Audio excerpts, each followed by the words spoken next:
Boom, boom, boom, boom, boom, boom, boom, boom, boom, boom, boom. Ding, ding. How can you say that you're not responsible? Bing, boom. What does it have to do with me? Bing, dong, boom, boom, boom, boom. What is my reaction? Doom, doom. What should it be? Ding, confronted by this latest atrocity. Doom, doom. Driven to tears. Boom, boom, boom. Driven to tears. Boom, boom, boom, boom, boom. Driven to tears. Boom, boom, doom, doom, doom. Good morning, folks. So 5150 here with your morning update for Thursday, August 20th, 2020. That was tough trying to do the police with the little drum beats and stuff. I love the police, man. They always had the really, well-written, ensemble, for their songs and stuff. Even though they're like really poppy songs, they were actually very well put together. And it's kind of hard to find, kind of hard to follow some of the riffs and stuff they play. If you ever tried playing guitar and playing Message in a Bottle, the opening riff for that, you guitar players out there, you know exactly what I'm talking about. Those guys, they knew their stuff and they wrote very well. Anyway, look, that's not part of the theme today. Driven to Tears is not part of the theme today, unless you're driven to tears by the events of the world right now, which is completely understandable.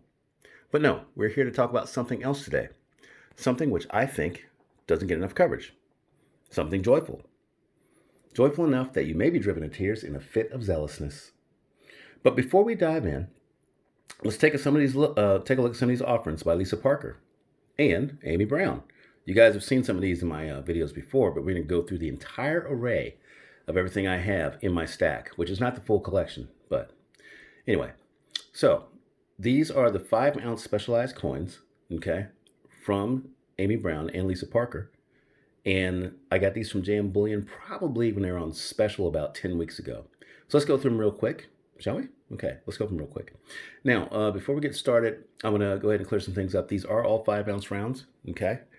And while the non-colorized ones, the regular ones, are 500 mintage, this one in the middle here, Old Moon Gazer, right? You guys are familiar with him, is only 250 mintage. So I guess that's the way it works with all these, is that the colorized ones are 250 mintage, the non-colorized ones are 500 mintage. And so that works, but it doesn't mean that these non-colorized ones are too plain. They're far from it. They're very well done. All right. So, and now, in no particular order here we have, first, I believe it's Wallflower, okay? This is Wallflower from Amy Brown, okay? And I believe it's a tree fairy on the front. And then I think Amy's seal is on the back. She has a typical seal on the back here with, I don't know, it's like a wood nymph or something. I can't tell. Anyway, typical Amy Brown seal on the back there. And then, next up, it looks like we have Amy Brown's Dragon Secrets. And if you look, it looks like the dragon's actually trying to tell her a secret. It's like, hey, if you have me around, you'll never need a lighter for your cigarette. Okay, like fairies smoke cigarettes, whatever. Okay, and then, of course, you guys are familiar with Moon Gazer here, and we've actually, had him on the show before. And that is a typical Lisa Parker seal on the back there, and with the wolf. Very cool. Love those. Man, these things are heavy. I feel like they come out of the capsule if I let them. So let's go ahead and straighten him out there. Moon Gazer. Okay. And then next up is going to be Amy Brown's Second Cousins. And if you see right there, it features a tree fairy and a mermaid. Get a better look at that. Tree fairy and a mermaid. Yeah, disgustingly cute. I know. Sheesh. Yeah, but this is why they make these like that, to make sure that you become enamored with them and you really want to have them in your stack. Now, don't get me wrong. I'm not, all about the cutesy wootsy. I am about the collectibles, and I am about the well-done art. And this is very well-done art in round form. So, anyway. All right.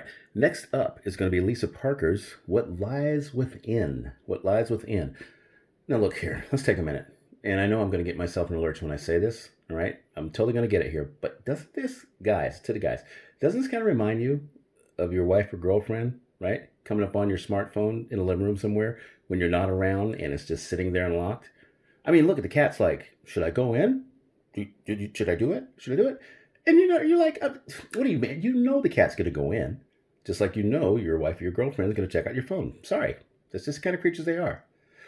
But it's because they want to make sure everything's okay and nothing's malfunctioning, right? Okay. All right, enough waffling. Enough waffling. Seriously, though. All right. All right, fine. Next up, we're going to move to Moonstruck. Okay, and Moonstruck here is basically a girl and her wolf. I guess this is like she would be like a tree elf or something. So she'd be like a wood elf, I think, and her wolf. Okay, and that's very cool. I like that. And then finally, last but not least, it's going to be Amy Brown's Halloween edition, and this is going to be the Haunted Pumpkin Patch. The Haunted Pumpkin Patch, which if you look down here, you can see there's some pumpkins and stuff in there, kind of. But I mean, the art is just ridiculous. The art is ridiculous. These capsules don't really do these coins a lot of justice, even though you can see these coins have, I guess, it's the texture of the coin though. But even still, these capsules, they're a little roughed up and stuff, and they could probably have the coin look a lot better if, they had better capsules for it. Anyway, yeah, it's been a week, and so if I'm kind of staggering around this morning, it's okay. I'm going to pull it together here soon, and we'll get to our topic in a second. But these are all outstanding rounds, in my opinion. I think these are some of the best, some of the most well-struck 5-ounce rounds out there. I consider them premium rounds, mainly because of the mintage, but also because of the amount of artwork that's put into these, which I think is very, very awesome. And to be honest, I was looking at my stack, a while back, and I was thinking, man, this is not nearly nerdy enough. My stack is not nearly nerdy enough. I need to nerd it up a little bit. And now I have. Okay. So hopefully you guys enjoy these. And if I need to know which ones are missing to complete the set, guess what? All I have to do is contact Silver Game of Thrones, and he will show me the ones I'm missing, because I'm sure he has them. The guy has all the sets. He's like the king of sets in 10-ounce bars. Too funny. All right, so a quick look at the markets. It appears right now that stock futures are still reeling. They are still reeling from the Fed minutes yesterday. They had a July meeting yesterday, the Fed did, and they were talking about how they don't see, a way around the beer bug and, a plan that's going to actually work, even though they're going to try to do stimulus and stuff. But man, I tell you, it's just really a shame when, these people have all of this power and they hesitate and they're so uncertain about what they need to do. It's such a waste of time and resources. Regular people on the ground like us, we know what to do, all right? And that basically be to train all of our efforts on trying to find something to fix this, okay? And in the meantime, find something that temporarily works, but then let an economy run once we realize what we can get away with. Not going to get into that right now. All right, so the Dow, the S&P 500, the NASDAQ, and the Russell 2000 small caps are all tracking down about 0.5% lower in overnight trading, which is not too bad. Meanwhile, the dollar and the euro are in what appears to be a mixed martial arts tournament. I mean, these two currencies, they are not giving up any ground, and they're just pummeling the crap out of each other, going back and forth. And so you'd think that would, keep metals flat right now. But strangely enough, they're down quite a bit, which tells me that, they have a lot of manipulator influence on the side of the dollar. So the dollar is being manipulated up or being held up, and metals being held down as a result. And so I think right now, gold, it looks like gold is trading, about $19.33, which is down pretty far, but it's well above its old high of 1923, but far below its most recent highs of $2,089. You guys remember that last week? Anyway, the big yellow metal right now is tracking down about 1.5% lower. Okay, well, closer to 2% lower. And then silver right now is tracking down about, so it's tracking down right now about 1.5%. Yeah, 1.5%. There it is, about 1.5% at $26.40. Okay, there we go. All right, sorry about that. Okay, anyway, so and don't look now, but platinum and palladium, they're adding more gains and stuff despite the smackdown on gold and silver. Gold and silver has been the focus on a lot of these groups out there, the comics and everything. They're trying to keep the attention off gold and silver, so we will stay unexcited about it. All right, and so we won't, get carried away and, be creating news stories and talking about it on YouTube and all that. So they're trying to keep it flat, at least metals, gold and silver flat. But platinum and palladium are starting to sneak up on things. Palladium especially. Platinum's having a hard time staying above that critical $1,000 spot level, which, brings us to silver again. And silver is just going in a sawtooth pattern right across the line, just hanging out in that range. Okay, it's up one day, down the next, up the day after, and down the day following that. And it's a little frustrating. It's not predictable. Just understand that this consolidation in silver is exactly what they need right now to keep everybody from being excited, but it's working very well for us. All right, and it's actually happening in gold too. So it's my summation that gold and silver will be fixed here at these levels, okay, until the start of the new fiscal year, which in the United States is on October 1st, as we head into the new election. Yeah, I know. Ugh. So what we got right now is our favorite white metal, silver down about 2%, like I said, and it's trading, between 25 and 26. The same level it closed at last Friday. So it's still a good level. It's still a good level. So let's just keep a sharp eye out for the next possible big move in silver, up or down. And I'm calling up next week. I think next week's going to be a good up week for silver. So if you're going to do some buying, we need to get it done this week and probably sit out next week. We'll see. All right, guys, we're going to continue to let those little money makers percolate for us, and we will move on to our topic. All right. So today, yesterday I mentioned it, but today I want to talk to you about ambassadorship. Okay? Not this guy here. He's about to go inside and he's going to help himself to whatever he wants to see inside. But ambassadorship, and this is not what we're talking about for the UN or the EU or whatever other kind of international outfit out there. The ambassadorship I'm talking about is for silver, advocating for silver or being an ambassador for silver as the people's currency. All right. Now, if you're new to this space and you haven't been stacking very long, don't be put off by this topic because silver ambassadorship can and does happen at any level. All right. Trust me, when I first started, I didn't even realize I was doing it. In fact, I'll even go as far as to say that silver ambassadorship can break out. Silver ambassadorship can break out anywhere and at any time. And with the result usually being an overwhelming urge to express your zeal, okay, about the merits of silver. And I mean, because you're really excited about it at that point. Let me go ahead and fix that right there. Yeah, you're really excited about it at this point. All right, so casual interest from the receiver or whoever you are in contact with is really all that's required. And once that is evident that they're actually interested, you're clear to you're clear to act. Sorry. Freudian slip. Anyway, you know what? I think I'm going to make this a two-part series because this first segment is probably going to be enough to cover just the beginning levels of silver ambassadorship, discussing a few do's and don'ts. All right, and tomorrow we'll discuss the top-tier silver ambassadorships, okay, and give you some examples of those here in our community that have really made a difference in convincing others to join our community. So, you're new to the game. We're talking to beginners now. You're new to the game and you've got your coin out somewhere in public. You're flipping it through your fingers or whatever, right? And if someone asks you, just a random person comes up, what is that? Okay, now let's stop right here. At this point, you've got your opportunity. Now, should you bombard them with everything you know in like 30 seconds? I used to do that, and boy, people would run for the hills. So maybe you should downplay it as if it's no big deal. So in my experience, I say downplay it. Downplay it as if it's no big deal because the silver right now, it can sell itself, especially since it's starting to make headlines. I'm not saying that it's the big news story out there, but I'm telling you, it can really, really, hold its own now. A lot more people know what it is. All right. Also, it's great if you can read people a bit. If you're going to do the silver ambassadorship thing, just kind of read people's body language, kind of read, their eye movement and stuff to see, if they're looking to make an escape or what have you. But anyway, be able to read them a little bit. And if, they seem curious but apprehensive, just, when they kind of leaning over and looking at you, just kind of dribble a little bit of information on them bit by bit, nothing serious. And if they seem really enthusiastic, you actually want to try to hold off a little and force them to draw the information out of you. Look, this ambassadorship stuff is really, really tricky.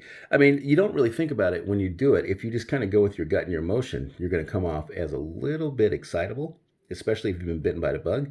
But if you learn how to meter it, you can actually, make sure you cook the message right, not overcook it, and draw someone else in. That's the whole idea. The whole idea is to eventually draw everyone in and make this the mainstream. Let me see if I got that straight because it looks like the ground is much better.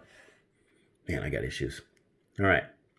So when it comes to people that show no enthusiasm, but you're excited about it, just please try to avoid these people at all costs. If they're not enthusiastic or you can tell they're put off by it It'll be a waste of time, and they'll likely get rid of you by insulting you, all right, calling you a crackpot or something, or doomsday or whatever. Uh-huh. So, next, should you let them hold it?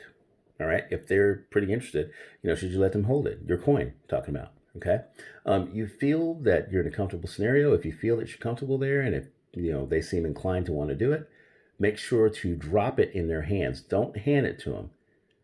Rather than just laying there, drop it in their hand, just like an inch or so, from the surface of their hand. The impact of the coin's weight is much more pronounced when it has a little downward momentum before making contact. I know. This is a little sneaky, but it works.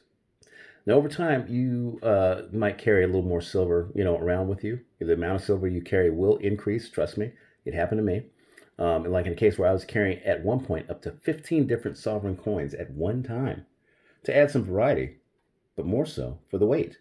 See, you quickly hand over 15 sovereign coins to someone who is interested, and immediately they know they can't keep them because it looks just as too, they can't deny the richness and the weight they experience while they're holding them. They know you're not giving them to them. You just want them to hold them, and you make sure you tell them you want to hold them. Unless they're a thief, they're just going to take your coins and run. But if you really want to drive it home, make sure you tell them when they're holding those coins, talking about how heavy they are, and they're looking at how nice they are. Make sure you tell them that that's the exact amount that Jesus was sold to the Pharisees for by Judas. 30 shekels of silver, which is really 15 ounces. There's 2 shekels to the ounce, according to the sanctuary shekel, right? Like they say in the Bible. There's 2 shekels per ounce, according to the sanctuary shekel. They don't say it exactly like that, but the sanctuary shekel is supposed to be a half ounce of silver. So, once I had all that down, I would come upon the occasional tough sell. This would be somebody who would initiate things to me, seeing a coin or seeing me, handling some silver, by claiming they know all about silver, but it never actually had any. Now, after about 2 or 3 visits with this person, I would eventually give them an ounce of silver because they just weren't going to crack. So you have to kind of discern, how you're going to do that, how you're going to meter it out, how you're going to give the silver out. If you're going to do it, because at that point, you don't want to let anyone get away because it's like the biggest financial secret in the history of history, and so that's you spreading the silver gospel. And so you decide at this point, it's time to, put up or shut up. So you decide to put up and you want to go ahead and give them an ounce. And I've done that with a lot of people. So sure enough, after I do that, a few weeks later, I'll see that same person somewhere in town. And they'll tell me how they found out all the silver somewhere. Either they found some that was in their family, keepsakes, or maybe in their bloodline somewhere. Or maybe they inherited some, and now they know what it is because they had casual contact with it. That silver coin I gave them, and it happens a lot. I can't tell you how many times this has happened, seriously, but I will tell you that almost in every case, I had a person come back to me and explain how their eyes were open to silver as a valuable precious metal.